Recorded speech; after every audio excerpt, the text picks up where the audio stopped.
तो नमस्कार दोस्तों, एमए हिंदी साहित्य के एक और नए वीडियो में आपका स्वागत है। तो दोस्तों, जो कोई नहीं कर सकता वो तुम्हारा भाई कर सकता है। तो तुम्हारा भाई करने जा रहा है क्या? जी हाँ दोस्तों, आज तुम्हारा भाई करने जा रहा है एमए हिंदी साहित्य के जो चारों पेपर है ना, उन चारों पेपर को एक ही वीडियो में मैं आपको बताने वाला हूं कि पेपर किस प्रकार से आते हैं। तो इससे आपको कई फायदे होंगे।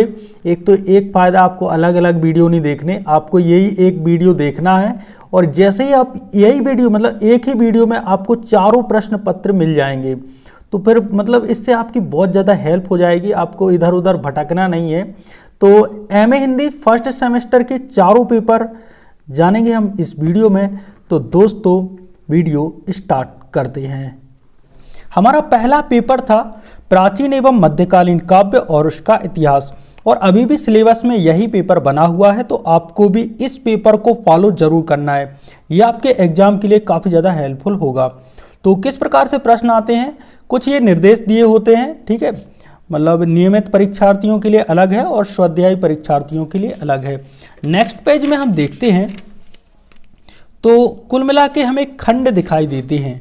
यहाँ पर आप देख सकते हैं, यहाँ पे पेज 2, ठीक है। सबसे पहले खंड आ में दिए गए हैं वास्तुनिष्ठ प्रश्न। तो ये आपके लिए काफ़ी मज़ेदार रहने वाले हैं, वास्तुनिष्ठ प्रश्न हैं, ठीक है। जैसे पहला प्रश्न आया था, इनमें से अपन पांचों वास्तुनिष्ठ प्रश्न की तो चर्चा कर ही लेते हैं। इनमें से कबीर के गुरु कौन है? तो ये तो आपको पता ही होगा कि कबीर के गुरु हैं वो है रामानंद जी, ठीक है। तो ऑप्शन ए पहले वाले मतलब प्रश्न का सही हो जाएगा। अब बात करते हैं मैथिल कोकिल तथा अभिनव जयदेव किस कवि को कहा जाता है? तो मैथिल कोकिल कहा जाता है हमारे विद्यापति जी को। तो यहाँ पर इसका जो ऑप्शन बी है वो करेक्ट हो जाएगा। हमारा तीसरा जो ऑब्जेक्ट है वो था मलिक मोहम्मद जायसी की, मतलब मलिक मोहम्मद जायसी की भाषा कौन सी है? तो मलिक मोहम्मद जायसी जिन्होंने पद्यावत की रचना की, और इनकी जो पद्यावत की रचना है वो अवधी भाषा में है। तो इनकी जो भाषा है वो कौन सी भाषा कहलाई? अवधी भाषा, ठीक है। अब बात करते हैं विकल्प नंबर 4, आदिकालीन साहित्य की प्रवृत्ति नहीं है। तो इनमें से कौन सी प्रवृत्ति आदिकालीन की? देखो, सिद्धनाथ साहित्य आदिकालीन की है, रासो परंपरा आदिकालीन की है, लौकिक साहित्य आदिकालीन की है। लेकिन सूफी जो काव्य है वो आदिकालीन साहित्य की प्रवृत्ति नहीं है। ये याद करना, मतलब ये समझना है कि नहीं है लिखा है। तो सूफी काव्य आदिकालीन साहित्य की प्रवृत्ति नहीं है, ठीक है। हमारा पांचवा जो विकल्प था, चंदवरदाई किसकी रचना है? तो ये तो भाई सब पे बन जाना चाहिए, मतलब सॉरी, चंदवरदाई की रचना क्या है, ठीक है। तो चंदवरदाई एक लेखक हैं, उनकी जो रचना है वो है पृथ्वीराज रासो। तो इस प्रकार से हमने पांचों जो ऑब्जेक्ट हैं उनको अच्छी तरह से डिस्कस किया। और यदि दोस्तों आप लोगों को मतलब यदि ऑब्जेक्ट का वीडियो चाहिए कि सर नहीं वस्तुनिष्ठ का वीडियो लेके आओ, यानी कि एमए हिंदी फर्स्ट सेम के फर्स्ट पेपर का वस्तुनिष्ठ जो प्रश्न है उसका वीडियो यदि आपको चाहिए, तो टॉप 100 का वीडियो मैं, यदि आप लोग बोलेंगे कमेंट चाहिए मेरे को, कम से कम 10 लोग यदि कमेंट कर देंगे ना, तो मैं नेक्स्ट वीडियो वस्तुनिष्ठ का ही लेके आऊँगा। तो पता है वस्तुनिष्ठ से क्या होता है, ये जो यदि आप पे ऑब्जेक्ट बन गए तो इससे जो आपके आंसर राइटिंग, मतलब जो भी आपका चेक करता है उस पर first impression is the last impression.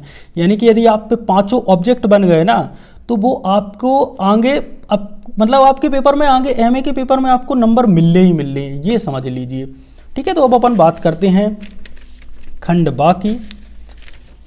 यहाँ पर हमारा पहला प्रश्न समाप्त होता है जो कि वस्तुनिष्ठ का था, यानी कि ऑब्जेक्टिव टाइप प्रश्न थे।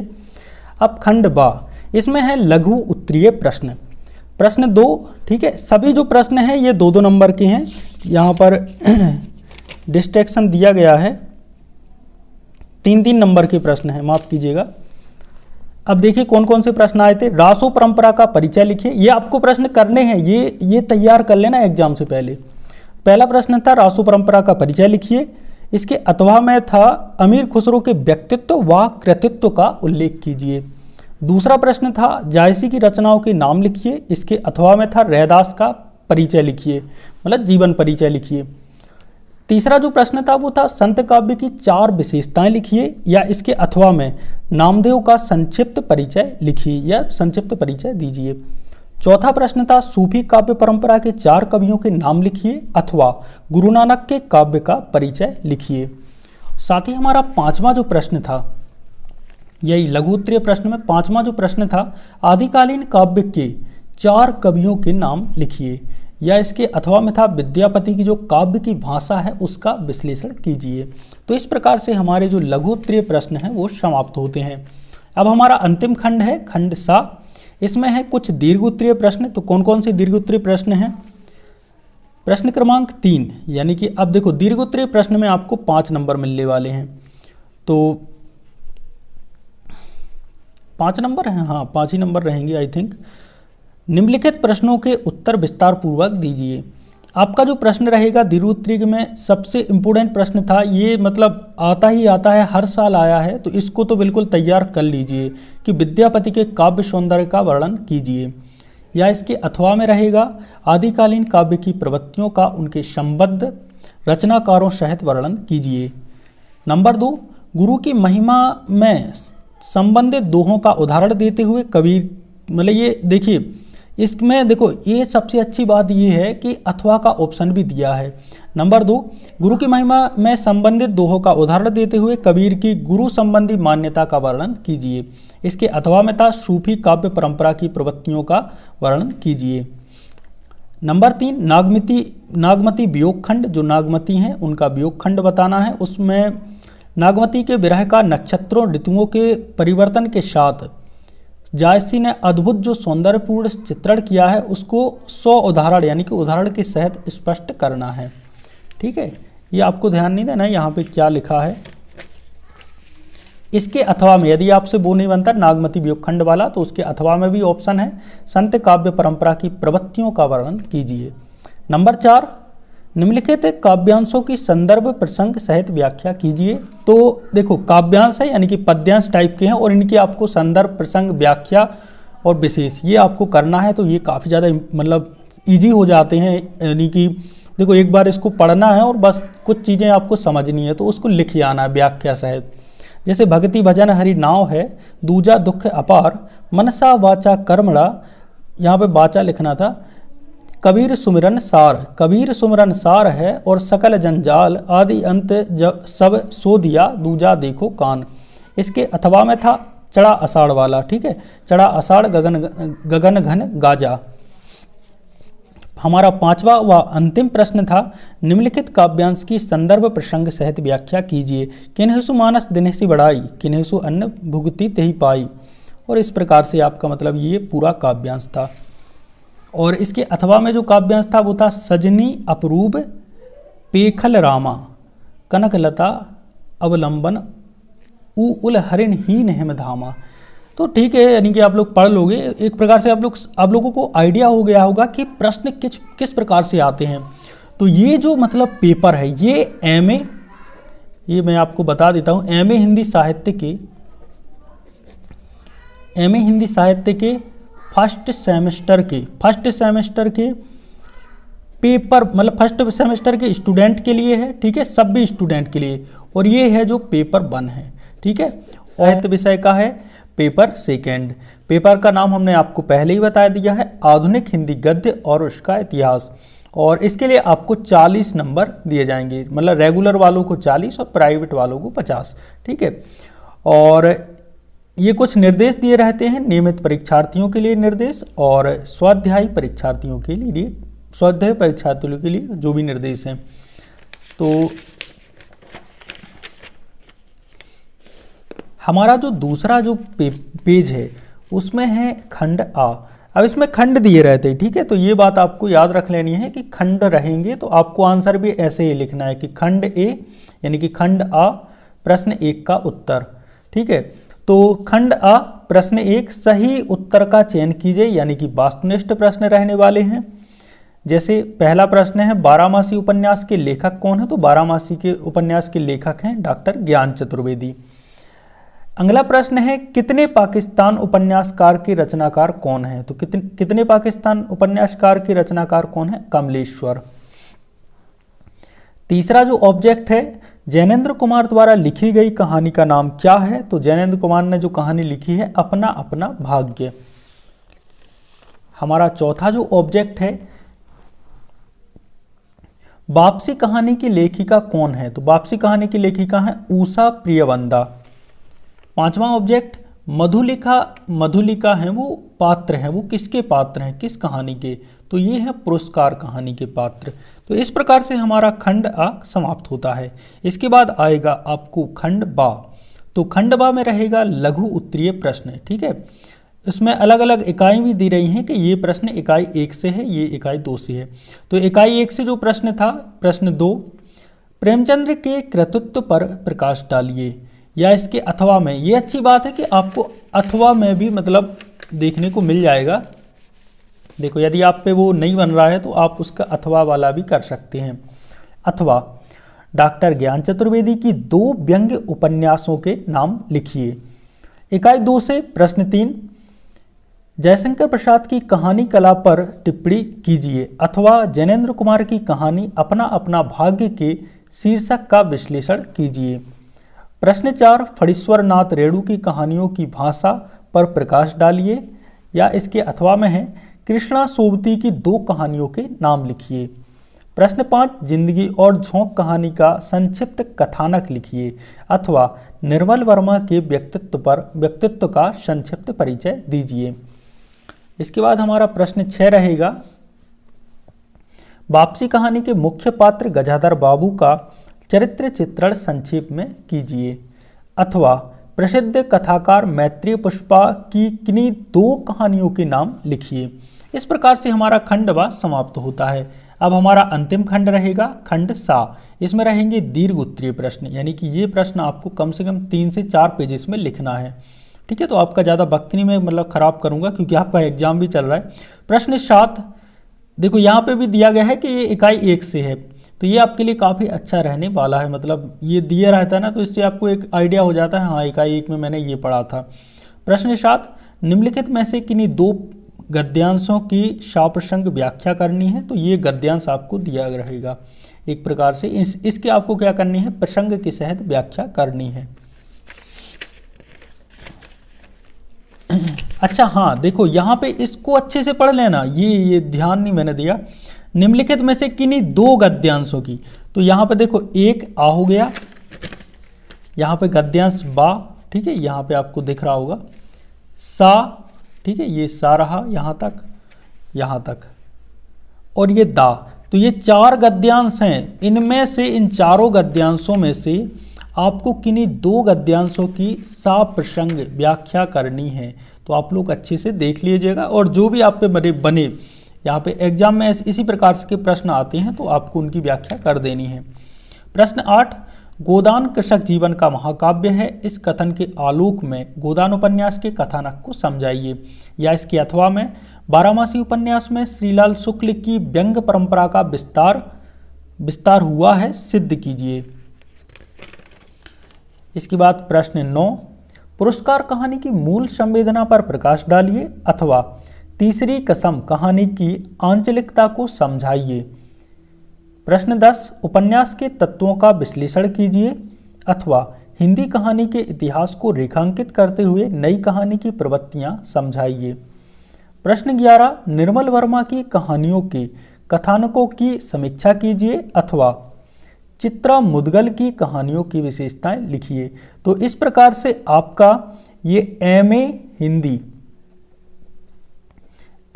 साहित्य फर्स्ट सेमेस्टर का पेपर 2, ठीक है, फर्स्ट सेमेस्टर का पेपर 2 जिसका नाम है आधुनिक हिंदी गद्य और उसका इतिहास। ये इसका जो क्वेश्चन पेपर है मैंने आपको बता दिया है, पेपर 3 है, और इसका नाम है भारतीय एवं पाश्चात्य काव्यशास्त्र। सबसे पहले आपको बता दें कि जो पेपर है रेगुलर के लिए 40 नंबर का और प्राइवेट वालों के लिए 50 नंबर का होने वाला है। तो ये कुछ निर्देश दिए रहते हैं नियमित परीक्षार्थियों के लिए और स्वाध्यायी। अपन को इनको ज़्यादा नहीं पढ़ना है, आप लोग पढ़ना हो तो पढ़ सकते हो। अपन डायरेक्ट आते हैं प्रश्नों पर, क्योंकि सीधी बात नो बकवास। हाँ, सबसे पहले रहेगा आपका खंड आ, और खंड आ में रहेंगे आपके वस्तुनिष्ठ प्रश्न, एक प्रकार से वस्तुनिष्ठ बोल सकते हैं। देखो, पहला प्रश्न, निम्नलिखित प्रश्नों के उत्तर एक वाक्य में दीजिए। अब पहले का पहला, पहले का दूसरा, इस प्रकार से ये इस मतलब पहले प्रश्न में 5 प्रश्न हैं। तो निम्नलिखित प्रश्नों के उत्तर एक वाक्य या एक शब्द में अपन को देना है। जैसे पहला प्रश्न है काव्य प्रकाश किस आचार्य की रचना है। तो दोस्तों जो काव्य प्रकाश है वो जो रचना है ये है आचार्य मम्मट की। ठीक है, तो ये मतलब मैं यहाँ लिख नहीं रहा हूँ, मैं बोलते जा रहा हूँ, तो आप लोगों को समझ जाना है कि काव्य प्रकाश आचार्य मम्मट की रचना है। यहाँ पे लिख दूँ क्या? अच्छा लिख देता हूँ, आचार्य मम्मट लिख दिया। ठीक है, मम्मट, आचार्य आप लोग जोड़ देना। दूसरा, काव्यालंकार किस आचार्य की रचना है। तो जो काव्यालंकार है वो आचार्य भामय की है। देखो वैसे तो काव्यालंकार को आचार्य वामन ने भी लिखा है, तो इससे कंफ्यूज नहीं होना, वामन और भामय। अब देखो यहाँ ऑप्शन तो है नहीं, तो यहाँ पे भामय भी लिख सकती हो, वामन भी लिख सकती हो, लेकिन मैं खासकर जो प्राथमिकता दूंगा वो आचार्य भामय को दूंगा। ठीक है, इसके बाद है प्रश्न 3, काव्यानुशासन किस आचार्य की रचना है। तो जो काव्यानुशासन है वो है आचार्य हेमचंद्र की। किनकी रचना है? आचार्य हेमचंद्र की। ठीक है, आई होप आपको अच्छे से क्लियर दिखाई दे रहा होगा। हाँ, प्रश्न 4, ध्वनि सिद्धांत के प्रवर्तक कौन से आचार्य हैं, यानी कि प्रवर्तक आचार्य कौन है जिन्होंने ध्वनि का सिद्धांत दिया। तो ये तो मैंने याद कर लिया था कि ध्वनि से क्या मिलता है हमें? आनंद। तो इनके जो प्रवर्तक हैं वो हैं आनंद, आचार्य आनंद वर्धन। ठीक है, तो ये भी आपको याद कर लेना है कि ध्वनि से क्या मिलता है हमें? आनंद मिलता है। तो ध्वनि सिद्धांत के प्रवर्तक कौन है? आनंद वर्धन। हमारा 5वां प्रश्न है, प्रबंध काव्य के कितने भेद हैं। तो प्रबंध काव्य के 2 भेद होते हैं, ये मैं आपको बता दूं। पहला होता है हमारा महाकाव्य और दूसरा होता है हमारा खंड काव्य। देखो इसके मुख्यतः 2 भेद होते हैं, कुल मिला के 3 भेद होते हैं। एक और भेद होता है वो है आख्यानक गीत, लेकिन यहाँ पर आपको केवल 2 भेदों का ही वर्णन करना है। हाँ, तीसरे का कर सकते हो, लेकिन मुख्यतः आपको 2 ही लिखने हैं, महाकाव्य और खंड काव्य। इसके बाद है खंडवा लघु उत्तरीय प्रश्न। तो इनके जो प्रश्न हैं इनके उत्तर संक्षेप में आपको देने हैं। एक प्रकार से कहा जाए तो 6 से मतलब 1 पेज से कम ही भरना है, 1 पेज भर सकती हो आप ज़्यादा से ज़्यादा चाहें तो। पहला देखो, दूसरे का पहला, यानी कि इकाई यहाँ पे एक अच्छी बात है कि इकाइयाँ भी दी हुई हैं कि ये इकाई 1 से है, इकाई 2 से है। तो प्रश्न 2 का पहला, काव्य हेतु किसे कहते हैं। तो काव्य हेतु किसे कहते हैं ये आपके प्रश्न में रहेगा, या इसके अथवा में यदि आपसे वो नहीं बनता तो रस के अंग लिखिए, रस के कौन कौन से अंग हैं ये लिख सकते हैं। इकाई मतलब प्रश्न 2 का दूसरा, काव्य गुण क्या है, अथवा वक्रोक्ति के भेद लिखिए। तीसरा प्रश्न, ध्वनि काव्य के भेद लिखिए अथवा औचित्य सिद्धांत क्या है समझाइए। चौथा प्रश्न, लक्षण काव्य परंपरा पर संक्षेप में प्रकाश डालिए अथवा कवि शिक्षा से क्या अभिप्राय है बताइए। ये हमारी यूनिट भी इसमें दी हुई है। और 5वां व अंतिम प्रश्न है, मनोविश्लेषणवादी आलोचना से क्या अभिप्राय है। इसके अथवा में है तुलनात्मक आलोचना क्या है। तुलनात्मक आलोचना जिसमें 2 लोगों की तुलना की जाती है, एक प्रकार से वो बोल सकते हैं अपन तुलनात्मक आलोचना। खंडसा हमारे यानी कि खंडवा समाप्त होता है, उसमें 5 प्रश्न हैं और सभी में अथवा भी दिया गया है, तो खंडवा समाप्त होता है। खंडसा दीर्घ उत्तरीय प्रश्न। अब दीर्घ उत्तरीय प्रश्न आ गए हैं, तो तीसरा जो प्रश्न है यानी कि प्रश्न 3 है, उसमें भी 5 प्रश्न हैं और हर प्रश्न 5-5 नंबर का रहेगा। पहला प्रश्न, काव्य की परिभाषा देते हुए काव्य हेतु एवं काव्य प्रयोजन की विस्तृत विवेचना कीजिए। इसके अथवा में है अलंकार सिद्धांत को विस्तार पूर्वक समझाइए। प्रश्न दूसरा, रीति सिद्धांत की विवेचना कीजिए अथवा वक्रोक्ति सिद्धांत की विवेचना कीजिए। तीसरा, ध्वनि सिद्धांत का परिचय देते हुए काव्य में इसके महत्व पर प्रकाश डालिए या इसके अथवा में औचित्य के संदर्भ में भारतीय एवं पाश्चात्य मान्यताओं को स्पष्ट कीजिए। चौथा प्रश्न, हिंदी के आचार्यों की काव्य शास्त्रीय चिंतन पर प्रकाश डालिए। जो हिंदी के आचार्य हैं उनके काव्य शास्त्रीय चिंतन है उस पर प्रकाश डालिए या अथवा लक्षण काव्य परंपरा पर प्रकाश डालिए। और हमारा 5वां व अंतिम प्रश्न है, आलोचना क्या है, साहित्य के अध्ययन में इसका क्या महत्व है, अथवा हिंदी आलोचना की प्रमुख प्रवृत्तियों का वर्णन कीजिए। तो यहाँ पे हमारे सभी प्रश्न समाप्त होते हैं। पेपर यहीं तक है।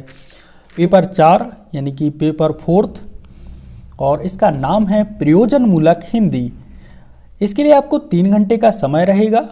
बाकी दोस्तों ये लिखा है कि नियमित परीक्षार्थियों के लिए निर्देश, स्वाध्यायी परीक्षार्थियों के लिए, तो ये आप लोग पढ़ लेना, क्योंकि इतना टाइम मेरे को नहीं है कि ये मैं पढ़ता फिरूं। चलो ठीक है, डायरेक्ट आते हैं हमारे प्रश्नों पर। तो सबसे पहले आपको मिलेंगे ऑब्जेक्टिव वाले प्रश्न, यानी कि वस्तुनिष्ठ प्रश्न। तो यहाँ पर आपकी मजे ही मजे है, 5 नंबर आपके पक गए। तो वस्तुनिष्ठ प्रश्न खंड आ, सबसे पहले खंड आ वस्तुनिष्ठ प्रश्न और प्रश्न 1। प्रश्न 1 का पहला प्रश्न, कार्यालयीन कामकाज में किसी पत्र की रूपरेखा या मसौदा बनाना क्या कहलाता है? तो ये कहलाता है हमारा प्रारूपण। ठीक है। दूसरा प्रश्न, भत्ता का अंग्रेजी शब्द क्या है? तो भत्ता को अंग्रेजी में कहते हैं अलाउंस। अलाउंस मतलब मेरे से जो भी है बोलते, एक प्रकार से अपन अंग्रेज थोड़ी है यार। तीसरा प्रश्न, अधिसूचना का प्रकाशन किया जाता है। तो अधिसूचना का प्रकाशन कार्यालय में। चौथा, वीडीयू का फुल फॉर्म यानी कि अर्थ क्या है? Visual display unit. वीडियो मतलब विजुअल डिस्प्ले यूनिट। 5वां, दैनिक भास्कर का सर्वप्रथम प्रकाशन हुआ था। तो ये हुआ था हमारा 1958 में। ठीक है। तो यहाँ पर हमारे 5 ऑब्जेक्ट खत्म होते हैं। खंड आ के बाद आता है खंड वा। इसमें रहेंगे लघु उत्तरीय प्रश्न। तो 5 मतलब इनमें से किन्हीं 5 प्रश्नों के आपको उत्तर देने हैं। देखो ये यहाँ पे लिखा है, देखिए यहाँ पे कोई 5 प्रश्न हल करने हैं आपको लघु उत्तरीय प्रश्न में। देखो यहाँ देखो खंड बा से, देखो खंड बा से लघु उत्तरीय प्रश्न कोई 5 प्रश्न हल करना अनिवार्य है। तो इनमें से कोई 5 करने हैं। ठीक है। तो इतने सारे ऑप्शन हैं, 1 2 3 4 5 6 7 8। 8 में से आपको 5 करने हैं। ठीक है।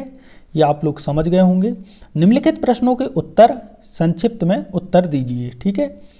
प्रश्न 2, पल्लवन से आप क्या समझते हैं? पल्लवन करते समय किन बातों पर ध्यान आकृष्ट करना चाहिए? प्रश्न 3, सृजनात्मक भाषा पर संक्षिप्त टिप्पणी लिखिए। नंबर 4, पारिभाषिक शब्दावली किसे कहते हैं? संक्षेप में समझाइए। नंबर 5, निम्नलिखित शब्दों के अंग्रेजी शब्द लिखिए। जैसे इसमें 5 शब्द दिए गए हैं, इनके अंग्रेजी शब्द लिखने हैं। वैज्ञानिक, अनुवादक, कुलपति, प्रबंधक, प्रवक्ता। प्रश्न 6, समाचार लेखन से क्या तात्पर्य है? उदाहरण सहित स्पष्ट कीजिए। इसके बाद प्रश्न 7, विज्ञापन पत्रकारिता है, उससे क्या आशय है? समझाइए। प्रश्न 8, साक्षात्कार लेने के पूर्व पत्रकार को क्या क्या तैयारियां करनी चाहिए? लिखिए। प्रश्न 9, पत्रकारिता के प्रकार समझाइए। तो यहाँ पे हमारा खंड वा जिसमें लघु उत्तरीय प्रश्न है वो समाप्त होते हैं और इनमें से आपको केवल 5 प्रश्नों को ही करना है। अब आते हैं हमारे आखिरी खंड जो कि है खंड सा। इसमें है दीर्घ उत्तरीय प्रश्न, जिसमें हर प्रश्न पर आपको अथवा वाला ऑप्शन भी दिया गया है। तो ये एक अच्छी बात है, क्योंकि अथवा रहता है तो आपको 2 में से कोई एक अच्छा बनेगा तो उसको आप लिख दोगे। प्रश्न 10, कार्यालयीन पत्र लेखन क्या है? कार्यालय में प्रयुक्त आदेश या परिपत्र का उदाहरण लिखिए या इसके अथवा में राजभाषा की प्रगति और भविष्य की समीक्षा कीजिए। प्रश्न 11, परिभाषिक शब्दावली का स्वरूप और महत्व बताते हुए निर्माण के सिद्धांतों का विवेचन कीजिए। यदि ये नहीं बनता तो इसके अथवा में है। इसके अथवा में है प्रशासनिक क्षेत्र में प्रयुक्त परिभाषिक शब्दों के व्यावहारिक प्रयोग स्पष्ट कीजिए। प्रश्न 12, वेब पब्लिकेशन किसे कहते हैं? हिंदी के प्रमुख इंटरनेट पोर्टल के नाम लिखिए या इसके अथवा में ईमेल की कार्यप्रणाली और विशेषताओं को स्पष्ट कीजिए। प्रश्न 13, समाचार लेखन की प्रक्रिया को व्याख्यात कीजिए तथा संपादन के आधारभूत तत्व लिखिए या इसकी अथवा में पृष्ठ सज्जा पर टिप्पणी कीजिए। प्रश्न 14 और ये आखिरी प्रश्न है। पृष्ठ सज्जा से क्या तात्पर्य है? व्यावहारिक प्रूफ शोधन के बारे में बताइए। या इसकी अथवा में रहेगा प्रमुख प्रेस कानूनों का विवेचन करते हुए आचार संहिता पर लेख लीजिए। तो यहाँ पर जो आपके सभी प्रश्न हैं समाप्त होते हैं, आपका क्वेश्चन पेपर पूरा होता है और इससे आगे कुछ भी नहीं है।